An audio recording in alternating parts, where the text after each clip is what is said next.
Kim Jong-un's son held a special ceremony in Pyongyang to publicly welcome North Korean soldiers returning from the Ukrainian battlefield.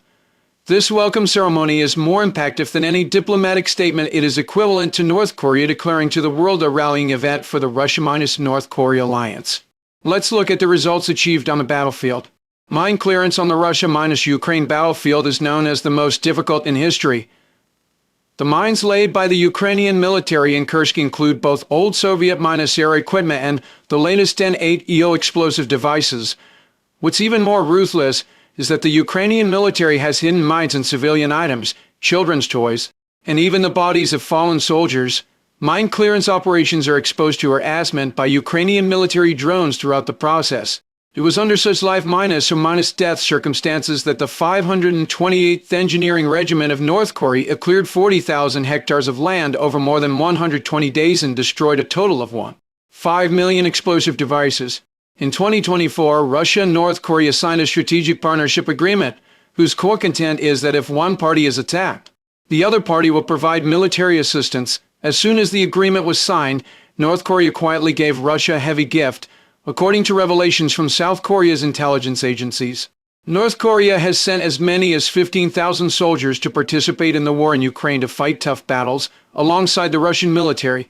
This time, Kim Jong-un's high-profile welcome for the returning soldiers is not only to account to the domestic people, but also to show loyalty to Russia, proving that North Korea has truly fought with real weapons and blood for Russia's war. The core reason why Kim Jong-un's son dares to let his country's soldiers shed blood on the Russia-Ukraine battlefield is exchange using the blood and loyalty of North Korean soldiers to obtain three things that North Korea urgently needs. Moreover, the North Korean soldiers who have set foot on the Russia-Ukraine battlefield also regard this war as a battlefield to fight for national interests. First is the economic breakthrough. In recent years, North Korea has been under Western sanctions, making its economic development extremely difficult. As a permanent member of the UN Security Council, Russia is positioned to be a safe haven for North Korea. Since North Korea sent troops to support Russia, economic cooperation between the two countries has been fully ramped up. Russia's energy and grain have been continuously transported to North Korea, while North Korea's minerals and labor force can also be monetized through the Russian market. More importantly, with Russia as an ally, North Korea can bypass Western sanctions networks and open up channels for foreign economic and trade exchanges. This is truly a lifeline for North Korea's economy. Second is military upgrading. Although the North Korean military has a large scale, it has not actually fought a modern war since the Korean War in the 1952, and its conventional weapons and equipment are also seriously outdated. The Ukrainian battlefield can be called a training ground for modern warfare. When North Korea's soldiers fight alongside the Russian military, they can not only conduct on-sight tests of North Korea's own short-range ballistic missiles and other weapons, but also learn key skills such as anti-drone operations and information-based battlefield coordination.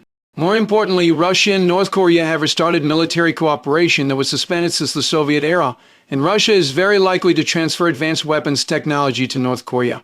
Third is diplomatic breakthrough. Kim Jong-un's son has always regarded countering Western hegemony as the core ideology.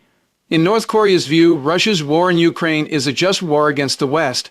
Sending soldiers to participate in the war is equivalent to handing over the most solid pledge of allegiance to Russia, turning the two countries from ordinary allies into partners bound by blood ties. Currently, a global anti-Western camp is taking shape. Through this move, North Korea can not only consolidate its relationship with Russia, but also integrate into this growing international network and get rid of its isolated situation in the international community. The cooperation between Russia and North Korea is not limited to sending troops to fight. According to sources, North Korea will also send a large number of workers to Russia next, specifically to help Russia expand its drone factories.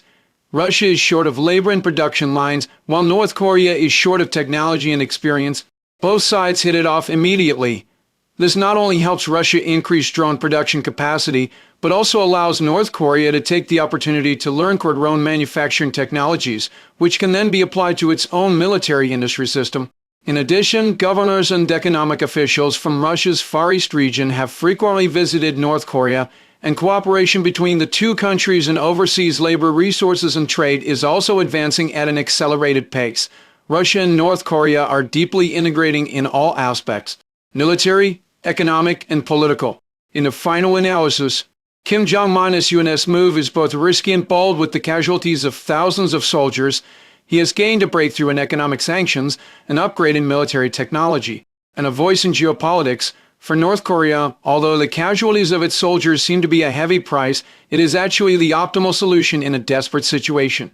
Russia, on the other hand, has alleviated the pressure on the Ukrainian battlefield by leveraging North Korea's military strength and resources, and also gained an ally who is utterly loyal. Both sides take what they need and achieve a win-minus-win situation.